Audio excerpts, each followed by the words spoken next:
우리의 약함과 무지를 깨우치시고 힘있게 하시며 생명의 길로 인도하시는 항상 오르신 하나님의 사랑과 자비가 오늘 예배하기 위해 하나님 앞에 나온 자녀들에게 함께 하시기를 성어버이 성자 성령의 이름으로 축원드립니다. 오늘 읽은 말씀은 지난주와 같이 이제 신명기 계속 강의를 해드리는 건데요. 이스라엘이 불순종으로 광야에서 40여 년 보내고 그 불순종의 세대가 다 죽고 나자 이제 본격적으로 가나안 정복 전쟁을 준비하는 그런 내용들에 담고 있는 말씀입니다.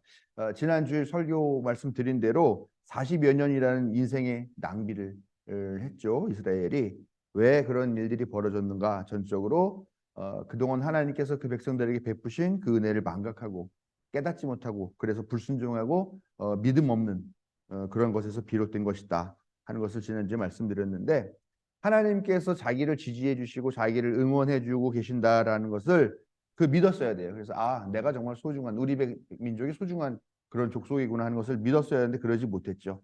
우리는 살면서 이런 실수를 범하지 않도록 하나님의 동행하심을 믿고 앞으로 나아가는 그런 신앙인이 되어야 될 줄 믿습니다. 이제 새롭게 시작하고 있는 거죠. 근데 오늘 말씀을 보니까 그 새로운 시작의 출발점은 바로 하나님의 말씀이었다 하는 것을 알 수 있습니다. 17절에서요. 근데 그 내용 오늘 읽은 말씀 쭉 보면은 좀 긴 말씀이긴 한데, 내용이 암몬 땅에 다다랐을 때 그 땅은 하나님께서 약속한 땅이 아니니까 거기서 싸우지 말고 조용히 지나가라 이런 얘기를 하시는 거죠. 그러면서 가로 열고 나오는 말씀이 좀 장황하게 긴 말씀이었는데, 싸우지 말고 그냥 지나가라고 하는 이유가 암몬이라고 하는 땅이 하나님께서 원래 그 땅에서 살고 있던 르바임 족속을 쫓아내고 암몬이 승리하게 하셔서 암몬이 그 땅에 살고 있다. 그러니까 이거는 내가 허락한 것이다 라고 하는 이야기죠. 그러면서 같이 이어지는 얘기가 세일에 사는 에서의 자손 에돔이라고 하는 사람들인데요. 이 에돔도 하나님께서 허락하셔서 거기 또 크고 광대하고 수도 많은 그런 사람들, 호리라고 하는 사람들인데, 이 사람을 쫓아내고 그래서 하나님이 허락했기 때문에 그 에돔 사람이 거기 땅을 차지하고 살고 있는 것이다 라고 하는 말씀을 하시는 거죠. 그리고 또 문맥으로 봐서 이 크레테 사람들에 대한 이야기도 나오는데, 크레테 사람들이 아위 사람들의 땅을 빼앗은 것도 같은 맥락, 즉 하나님께서 그들에게 허락하셨기 때문에 그들이 그 땅을 차지하고 사는 것이다 라고 하는 이야기를 하는 거죠. 그러면서 끝으로 아모리 사람 헤스본 왕의 땅을 이스라엘 너희 백성에게 줄 테니까 두려워하지 말고 앞으로 나아가라 라고 이야기를 하는 거죠. 오히려 이제부터 너희가 떨 것이 아니라 너희가 나아가는 곳에 있는 사람들이 너희를 두려워하고 근심하고 떨 거니까 당당하게 해라. 그러면서 앞에서 얘기했던 암몬이라든가 또 에돔이라든가 또 크레테 같은 사람들과 마찬가지로 그들이 승리한 것처럼 내가 이스라엘 너희에게도 승리를 안겨주고 땅을 차지하게 해줄 테니까 걱정하지 말아라 이렇게 보증하고 확약하시는 말씀. 그래서 용기를 북돋고 앞으로 나아가라고 하는 그런 말씀을 주시는 게 오늘 읽은 말씀의 내용입니다. 우리가 신앙생활을 하고 또 성경 말씀을 보면은 신앙이라는 것도 공식이 있습니다. 우리가 공식은 잘 달달달 외워야 되는 거죠. 그게 뭐냐? 공식의 기본은 모든 게 이렇게 시작합니다. 하나님 말씀 잘 들으면 복 받는다. 하나님 말씀을 잘 듣지 않으면 패망한다라는 것입니다. 그래서 하나님의 말씀을 잘 들어서 하나님이 편 들어주는 사람이 돼야 된다. 그러면 모든 것이 다 잘 된다. 하나님 말씀 잘 듣고 하나님께 순종하면 장수하고 강한 사람이 되는 거고, 그래서 승리를 할 수 있지만, 그렇지 하지 않으면 패자가 되고 빼앗기고 종의 신분으로 그렇게 추락하게 될 것이다라고 하는 것이 이 성경에서 꾸준하게 나오고 있는, 특히 구약에서 꾸준하게 나오고 있는 그런 공식이라는 것이죠. 오늘 말씀에도 그런 내용이 나오는 겁니다. 암몬과 에돔이 그 땅을 차지하게 됐는데, 사실 그 땅은 르바임과 홀이라고 하는 족속들이 이미 살고 있었어요. 그런데 이 사람들은 어떤 사람이냐? 우리가 여러 번 들었겠지만 아낙이라고 하는 사람은 보통 천사들과 여자가 결혼해서 낳은 거인족 같은 그런, 뭐랄까 실제로 그런 사람이 있었는지는 모르겠지만 아무튼 그렇게 기골이 아주 장대하고 크고 힘이 세고 한 그런 사람을 뜻하는 것이죠. 근데 그런 사람들이 점령하고 있던 그런 땅이라는 겁니다. 그런 르바임과 홀이라는 사람이 바로 그런 사람이었는데, 그런 사람들을 암몬과 에돔이 보면 그렇게 강대하거나 뭐 그런 튼튼한 그런 족속이 아니었음에도 불구하고 예상외로 이 강대한 족속들을 물리치고 승리하게 되었다라는 것이죠. 그런데 이 오늘 읽은 말씀은 그들이 예상 밖의 승리를 얻고 그렇게 강대한 사람들을 쫓아낼 수 있었던 이유가 뭐냐? 하나님께서 그들의 편을 들어주셨기 때문이다라고 이야기를 한다는 겁니다.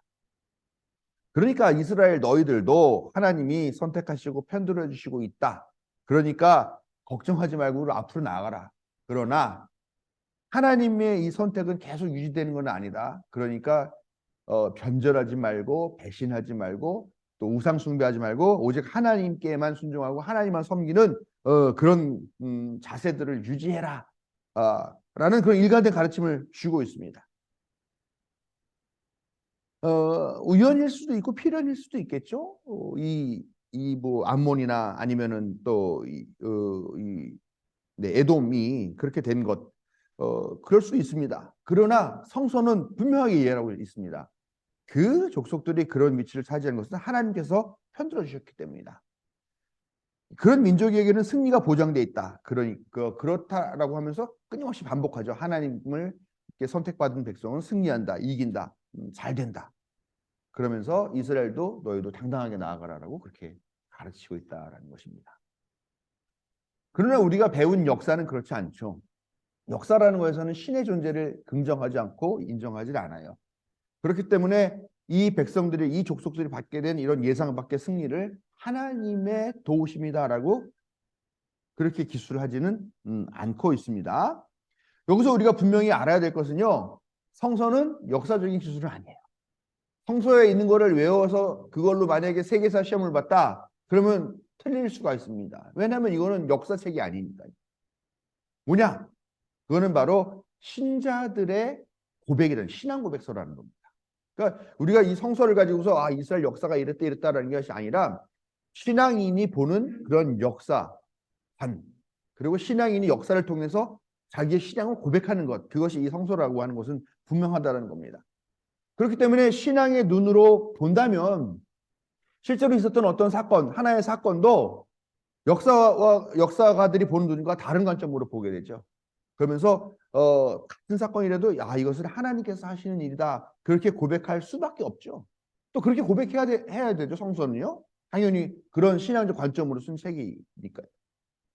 때로는 왜 이 일이 이렇게 벌어졌는지 우리가 해석할 수 없는 경우가 있잖아요. 왜 도대체 우리에게 이런 일이 일어났을까? 전혀 이해할 수 없는 경우를 할지라도 그럼에도 불구하고 성서는 끊임없이 성서적인 신앙적인 관점으로 그렇게 보게 되고 봐야만 하는 것이 성서의 비록 목적이다라는 것입니다. 그렇기 때문에 이해할 수 없고 납득할 수 없는 일을 할지라도 그럼에도 불구하고 결국 언젠가는 하나님이 우리를 승리하게 하고 앞으로 나아가게 하고 최후의 승자가 되게 하실 것이다 라고 그렇게 고백하도록 우리도 고백하도록 만드는 것이 성서의 목적이라는 거죠. 그리고 교회가 사실 그렇게 잘했죠. 우리가 교회학교에서부터 끊임없이 배워온 그 교회의 이데올로기가 뭐냐? 바로 승리와 번영이었다라는 겁니다. 그런데 문제가 있다라는 것이죠. 이런 하나님 말씀만 잘 따르고 순종하면은 그 사람은 무조건 승리하고 번영한다라고 하는 이 공식에 따르면 하나님을 믿는 사람, 하나님께 충성하는 사람 어떻게 됩니까? 늘 승리하고 늘 부자가 돼야 되고 늘 성공해야 되고 또 칭송받고 모든 게 다 잘 풀려야 되는데 오늘 어떻습니까? 여기 앉아 계시는 분들은 어때요? 다 부자이십니까?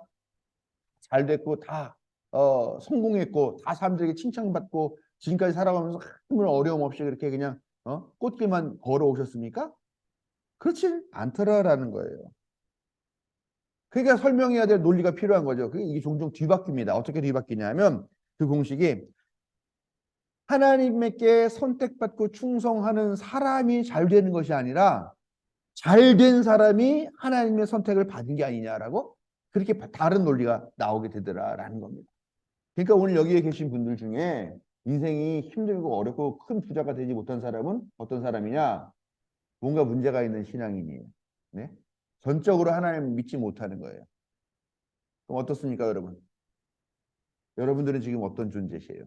이런 상황이 되면 제가 되게 경제적으로 어렵다 하더라도 사람들 앞에서는 저는 부자입니다.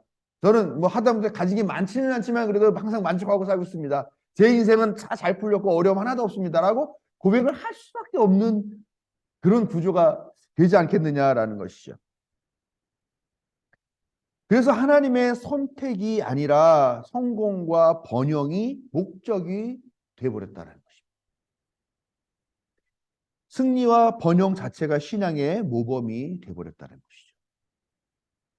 그렇기 때문에 승리를 향해서 가는 방법, 번영을 향해서 나아가는 방법이 어떤지는 이제는 중요한 게 돼버리지 않았어요. 그냥 거기서 편법과 부조리, 비정하고 냉정한 그런 자세를 가지고 있다 하더라도 그 과정은 중요해 버리지 않고 그냥 승리와 번영이라는 결과에 초점을 맞추게 되고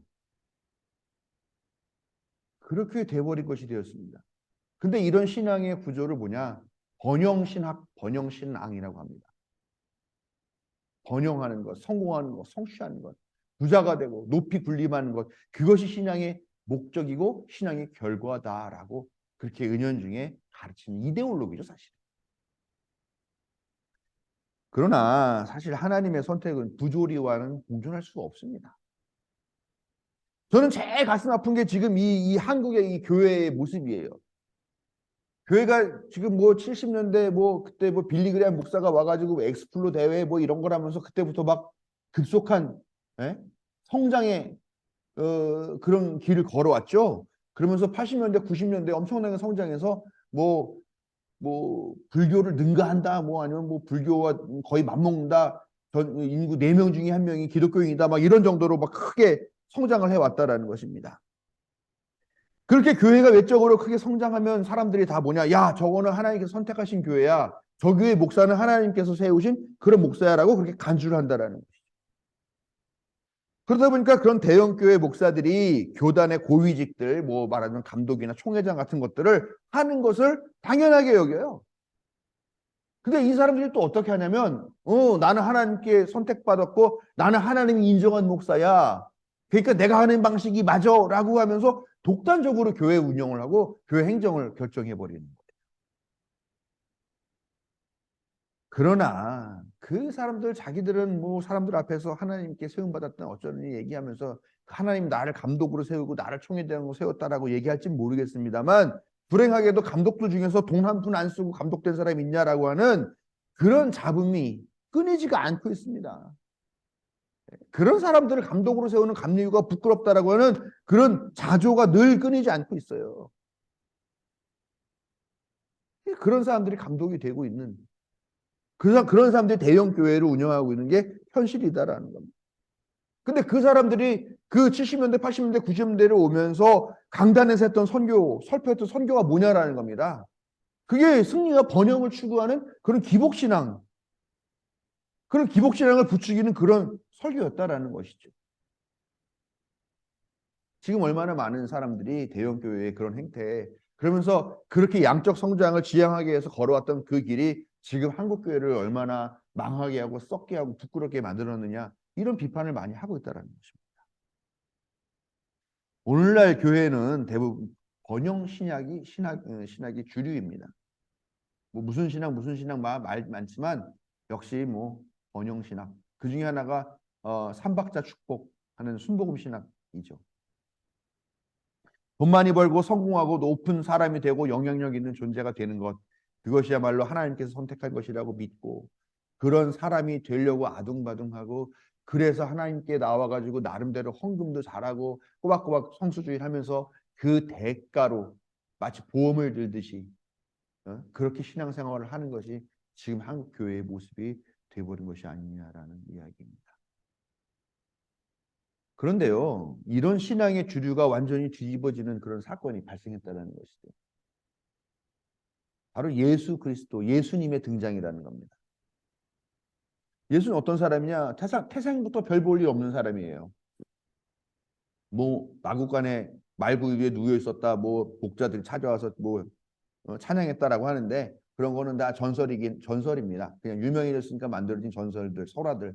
왜 예수님의 탄생의 의미를 부여하기 위해 만들어진 이야기인데 어쨌건 분명한 것은 예수님 별 볼 일 없게 태어난 사람이에요. 가문도 별 볼 일 없는 사람이에요. 다윗의 자손이라고 하는데요. 글쎄요. 다윗의 자손. 왕조가 그렇게 삽니까? 우리 지금 이시조선이 망했는데 그 이시조선 사람들이 지금 뭐 그렇게 말구유에서 애 낳을 정도로 그렇게 부유하게 살고 있습니까? 아니죠. 그렇지 않아요. 예수님은 절대 다윗의 자손이 될 수가 없어요. 그런 분입니다. 아무튼 이런 얘기를 했다고 또 제가 나중에 예, 자손일 수도 있습니다. 예, 그러나 제가 보기에는 아닌 것 같아요. 여러분, 그 예수님이 무슨 대단한 학위가 있습니까? 무슨 뭐 바울 같은 경우는 나는 가말리엘이라고 하는 유명한 사람의 그 수하에 문화에 들어가서 공부했다라고 하는데 예수님은 그렇게 공부한 적도 없어요. 사실은 글을 읽을 줄 아느냐 모르느냐도 의심할 만한 그런 정황이 여러 개가 있습니다. 아무런 지위나 권력도 없었던 그런 사람이죠. 그 사람은 어떻게 죽었습니까? 정치범이나 흉악범이나 그런 사람들에게 내려지는 십자가형을 당해가지고 비참하게 또 이스라엘 백성들도 그렇게 나무에 달려 죽은 자는 저주받은 죽음을 산 죽은 자라고 그렇게 규정이 있을 정도로 그렇게 아주 그냥 비참하게 돌아가셨죠.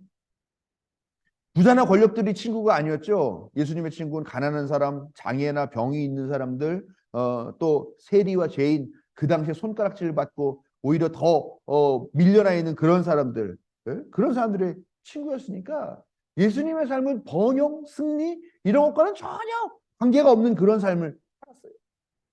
그런데 그런 예수님이 그런 사람을 많은 사람들이 메시아다, 그리스도다, 구세주다라고 그렇게 고백했다라는 것입니다. 그리고 그게 지금 2000년이나 여전히 유지가 되고 있어요. 이게 도대체 무슨 일이냐는 겁니다. 하나님 편이면 다 잘 되고 하나님 선택받은 사람은 다 잘 먹고 잘 살고 승리하고 성공하고 한다라고 하는데 그런데 정작 하나님의 아들이라고 불리우는 이 사람은 패배의 연속이었고 루저들 패배자들만 그 주위에 득실득실한 그런 삶을 사는 사람이었다라는 거죠. 2000년을 이어왔어요. 물론 우리는 예수님의 인생, 예수님의 그 사역을 패배라고 얘기하진 않죠. 예수님도 우리는 승리자라고 확신을 하고 믿습니다. 그러나 번영신학이 그동안 강조해왔던 것 같은 그런 방식의 승리는 아니었다라는 겁니다. 낮아지고 상처 입고 가난하고 핍박받음으로 승리를 했어요. 이게 기존에 있는 그런 가치관들을 완전히 뒤집어버리는, 전복시켜버리는 그런 새로운 논리와 새로운 주장이잖아는 거예요. 완전히 다른 신앙, 번영, 그동안 해왔고 하나님이 잘하면은 하나님께 복받은 사람은 성공한다.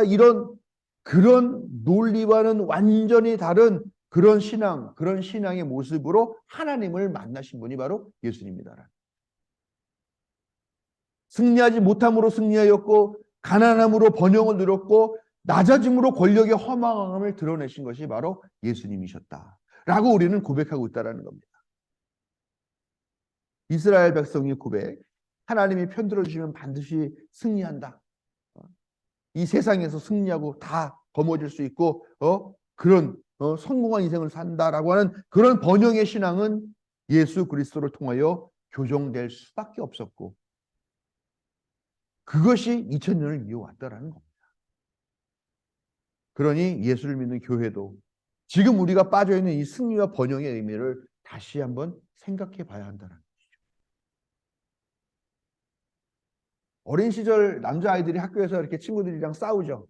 근데 싸우면 딱 둘러서서 막 싸움 구경합니다. 요즘도 그러나요, 학교에서? 요즘은 그러면 큰일 나죠. 학폭 막 그래서 난리 날 것 같은데. 예. 그냥 학교 운동장에서도 싸우죠. 선생님 오시면 끝나기도 하겠지만. 근데 어때요? 애들 싸울 때 막 둘이서 싸우고 있는데 아이들이 막 있으면서 막 응원하죠. 누구 이겨라, 누구 이겨라. 근데 누구 이겨라라고 응원하는 사람도 있는데요. 이겨라, 이겨라. 이기는 편, 우리 편. 이렇게 응원하는 경우가 제일 많았던 것 같습니다. 그 싸움에서 누가 이기거는 상관없다라는 겁니다. 왜? 이기는 자가 정의니까. 이기는 게 정의이고 이기는 게 법이고 이기는 게 파워이니까. 그러니까 누구도 상관없어요. 그냥 이기는 사람. 그 사람이 옳은 거고 그 사람은 그냥 승자가 된다라고 하는 그런 거. 근데 이게 지금 생각해 보니까 이데올로기였던 것 같아요.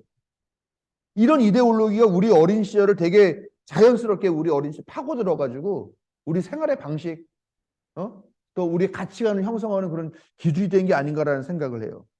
왜 그럴까 생각해 보면 무자비하고 폭력적인 그런 군사 독재 정권 시절이었기 때문에 그렇게 힘의 논리가 우리 안에 들어온 게 아닌가 하는 생각이 있고요. 또 한편으로는 오늘 말씀처럼 하나님께서 편들어 주시는 사람은 무조건 승리한다라고 하는 그런 번영 신학의 시대였기 때문에. 근데 그 시대에 우리가 교회 학교를 다니면서 어린 시절의 가치관을 형성해서 그런 게 아닌가 하는 생각도 좀 들더라고요. 그러나 이제는 알아야죠. 이제는 달라야 되죠. 하나님은 우리가 생각하는 그런 방식, 승자가 모든 것을 다 차지하고 승자는 모든 게 다 잘 풀리고 결국은 그런 방식으로 우리의 탐욕을 부추기는 그런 방식으로 우리에게 승리를 주시는 하나님은 아니시다라고 하는 것을 지금은 알아야 되고 깨달아야 된다는 거예요. 오늘 신명기를 기록한 이 사람들의 입장을 한번 좀 생각해 봤으면 좋겠어요. 이 신명기, 이 지금 그 가나안 정복 전쟁을 앞두고 있는 이 사람들의 입장. 뭐 노예살이나 하다 온 사람이에요. 땅이 있어요. 뭐 집이 있어요. 집도 절도 없는 그런 사람들이잖아요. 근데 이 사람들이 탈출해 나와서 어쨌건 자기들의 삶의 터전을 잡아야 됩니다. 뭐 노예 생활이나 하던 사람들이 뭐 제대로 싸움하는 법이나 알겠어요? 뭐 등짐이나 지는 법이나 알고 뭐 그러겠죠? 게다가 그 사람들 아이고 어서 오십시오. 여기 당신들을 위해서 이 땅이 마련돼 있으니까 들어와서 여기 사십시오라고 하는 그런 빈 땅이 있겠습니까? 없겠죠. 아무것도 없는 사람들입니다. 얼떨결에 하나님이라고 하는 그런 알 수 없는 신에 의해서 이끌려서 나오긴 했지만 아무것도 없어요. 그들이 갖고 있는 겁니다. 지금 그들에게 뭐가 필요하겠어요? 우리는 더 이상 노예가 아니야. 우리도 할 수 있어라고 하는 자신감이 필요하겠죠. 예? 그리고 걱정하지 마. 아주 강력한 어떤 존재가 너네들을 지지하고 있어라고 하는 그런 격려가 필요하겠죠. 또 야, 다른 나라도 별거도 없는데 걔네들도 크고 강대한 놈들이랑 싸워가지고 이겼어. 우리도 그렇게 될 수 있어라고 하는 그런 역사적인 예가 철실했을 겁니다. 바로 우리를 이집트에서 이끌어낸 그 하나님이라는 분이 우리를 무조건적이고 무제한적인 승리로 이끌어 주실 분이야라고 하는 그런 결론이 나오기에 너무나 자연스럽지 않습니까? 그런 상황과 조건과 도식이 절실하게 필요했죠. 그리고 그렇게 자연스럽게 그렇게 된 거라는 겁니다. 근데 이런 상황에 대한 것들을 우리가 이해하지 못하고 하나님 신앙을 오해한다라는 겁니다.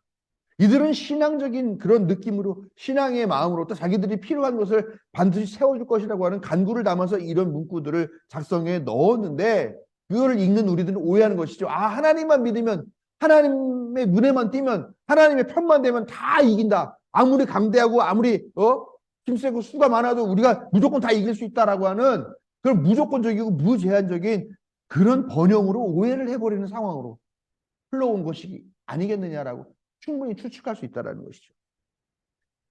그러나 우리는 예수님을 통해서 새롭게 세상을 보는 눈을 갖게 된 그런 존재로 거듭났음을 믿으시기 바랍니다. 하나님은 우리를 승리하게 하신다. 맞죠? 그러나 그 승리는 우리를 탐욕스럽게 하고 무자비하게 하고 무조건적인 그런 무한 경쟁에 뛰어들어서 그 경쟁을 오히려 즐기게 하는 그런 승리가 아니에요. 하나님 주시는 승리는. 잘못된 것을 잘못됐다고 말하고 거기에 도전할 줄 알고 악한 권력을 비웃을 줄 아는 그런 방식의 승리다라는 겁니다. 꽉 움켜쥐고 내 주머니에 쳐놓고 내 거다라고 그렇게 움켜쥐는 것이 아니라 오히려 쥔 손을 펴고 나눠주게 하는 것. 그래서 내 자신을 비움으로써 더욱 풍성해지는 그런 번영이 하나님께서 우리에게 주시고자 하는 번영이다. 예수님께서 보여주시고자 하는 역설적인 번영이고 승리다라는 것입니다. 이기는 편이 하나님 편이 아니라 예수님이 보여주신 삶과 죽음의 길, 그래서 다시 부활하는 그 길을 따르는 사람이 하나님의 편인 줄로 믿으시기 바랍니다. 승리와 번영의 신화를 신앙으로 착각하지 않고 예수님의 승리를 갈망하는 성도들에게 하나님의 크신 사랑과 자비가 함께 하시기를 축원합니다.